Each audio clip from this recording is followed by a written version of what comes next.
everybody, my name is Sarah. Pearls of Wisdom and Food with Keto, well under 20 total carbs for the day. It's bathrobe briefing time. How are you? All is fine with me here. I hope it's the same for you. According to my schedule, it is February. Can you believe it? And here we are doing another video about food. Do we ever tire of what we have for food? Not me. And I have just regular things every day. I keep it nice. I keep it simple. And, you know, I have so many satisfying little meals that are the same as what I had last week or what I had the day before, that there's no reason to switch because I'm satisfied, I'm satiated. It fits into macros and weighing, and I've got the food in the fridge, so why not have it again? I like it. That's how it works for me. And anyway, one of the turtles posed a question, and so I thought this was interesting. And she knows that I was on Weight Watchers, and then I did low carb, high fat, and then I went to keto, under 20 total carbs. And then I stayed with keto under 20 total carbs, and I began to have one meal a day, also known as OMAD. And she wondered, how did I ever get to the OMAD? So I think that when I began to do the keto under 20, at that point, I was just having a bulletproof coffee type thing, so like a couple of different fats and heavy whipping cream in my coffee in the morning, so it was kind of power packed. And then 2 meals a day. And my first meal was usually at noon, and it was usually something like eggs and cheese, or eggs and Italian sausage, or eggs and bacon, something like that, or eggs with cream cheese.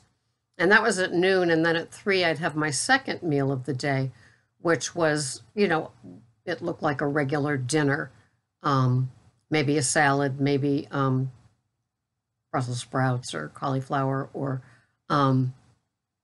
asparagus, or a couple of each, and a portion of protein, meat. And so my calories were the same as they are now. But at one point, I guess I began to listen to my Keto Mad, now Carno Mad, and other people that were doing one meal a day. And they were talking about just the benefits of it, how they liked it. It was simplifying, and they liked to look forward to the one meal a day. And so I, after doing keto under 20 total carbs, it's probably for a year with the 2 meals and the bulletproof coffee, I began to tweak. And when I went to one meal a day, usually between like 2 and 3, the deal is that if it didn't work, I could go back to the 2 meals a day, no questions asked, your money gladly refunded. And so I did it, and it's like, you know, I suppose there was some, not white knuckling, but, you know, I missed that noontime meal because I'm a clock watcher, card-carrying clock watcher, I guess. And so when I had to wait until 3, you know, there was a little bit of a pain in adjusting. Things take time when you transition. And not that I didn't want to do it. It's just that my body, you know, my body clock was saying, you know, it's new time.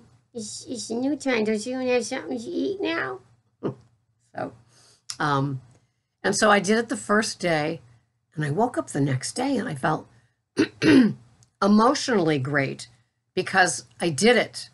And the physical part took a few days, like I said, transitioning and giving up the noontime thing. I'm like the dog, you know, I'm waiting by my food dish. The sun has reached over here, so I must be hungry. Where is my provider of the food? So I did it again, and I did it again, and I was still reserving that right to go back to 2 meals a day if it didn't work. But I tried it, and for an older woman with an older metabolism, I think it's just something that works. And I would listen to people. At that point, Dr. Berg talked about it a lot more than he does now. He's kind of turned a corner on what he talks about. because there's no supplement that you can take for going from 2MAD to OMAD. Is there? She said facetiously. Anyway, so he would talk about it, and then every now and then another professional with initials after their names would talk about that, how many hours would make autophagy kick in, or the benefits of intermittent fasting kick in. As most of you know, I consider myself an intermittent faster now for 23, 24 hours a day. And I do have 3 cups of coffee with 1 tablespoon of heavy whipping cream. And that's in my not eating phase. And it works out well for me. Does it bother my metabolism? Am I, stalling any weight loss or anything else like that? I don't think so.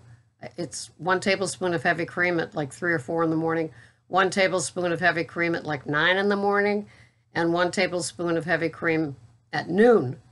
And so that's it. And then I'll eat between 2 and 3. So it doesn't really, I don't think it really affects me. I watched the 2 Fit doctors do an experiment with butter and ghee and cream and MCT and coconut oil. They did it 9 ways to Sunday and tested their blood, male and female metabolisms, and just did the blood sugar readings, and there was no spike in insulin or blood sugar.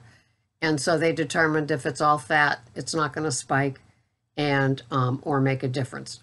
And then Dr. Fung said too, he didn't see any problem in having some fat in your coffee in your fasting place.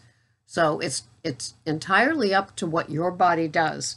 And so nobody can tell me it's not going to work for me because I'm doing it, just like nobody can tell you it's not going to work for you, right? Find what works, what you're comfortable with, what ends up in your caloric range for the day that makes you satiated and you feel calorically okay because you're not hankering for something else. So with that OMAD, I began, I know there's a word there.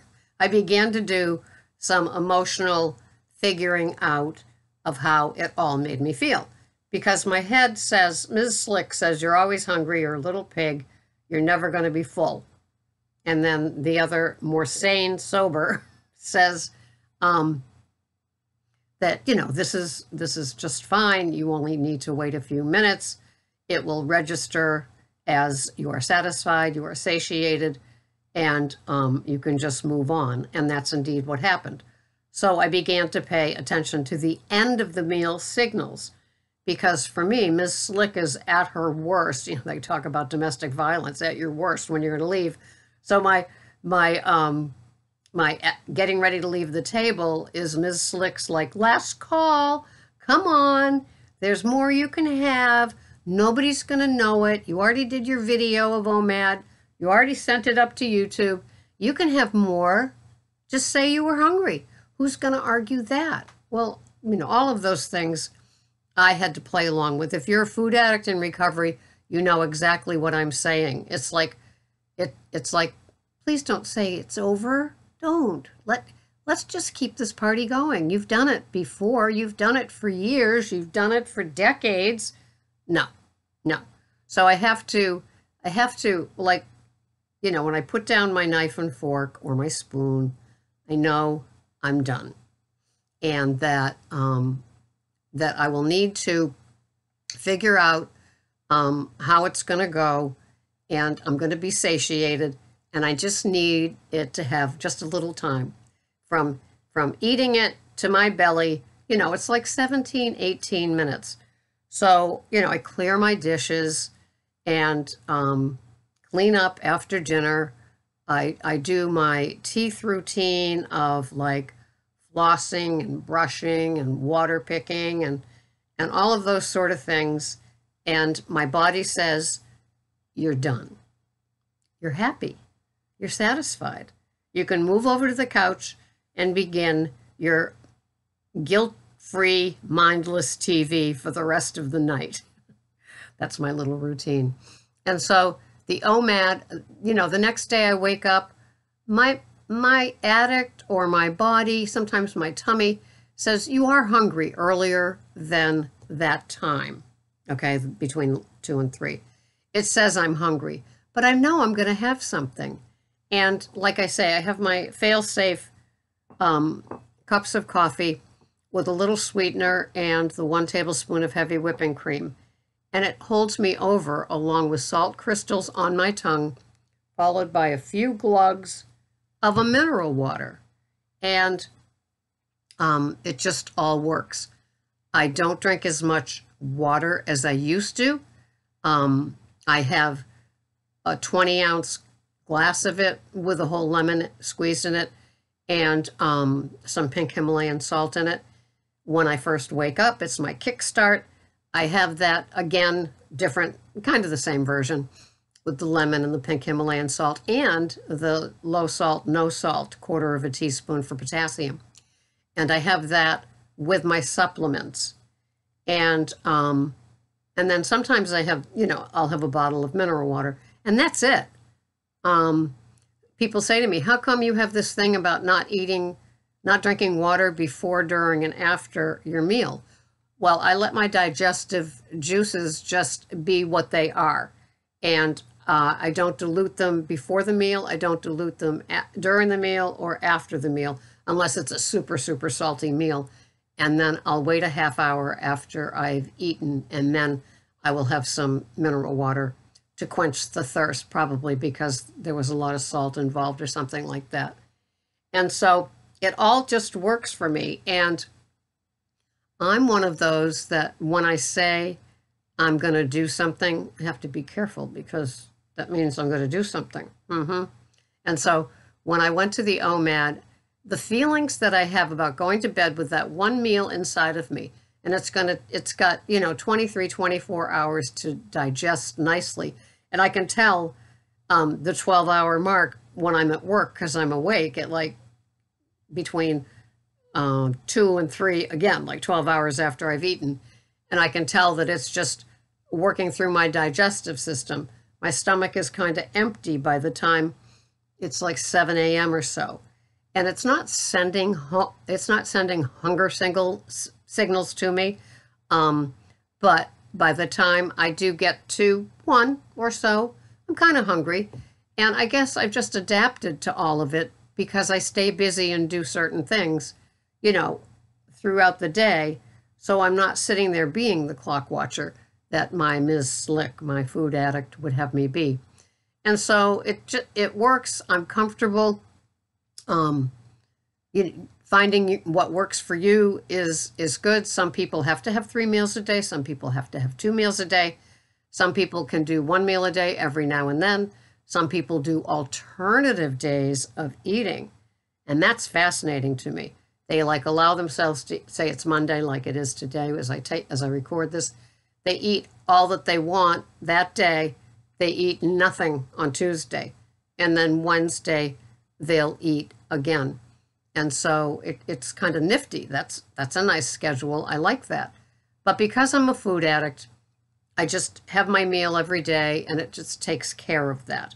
I suppose if I lived alone and wasn't cooking for 2 and all of that, it might be different. But I like my meal once a day. I like to eat. And so doing the OMAD has just worked out for me.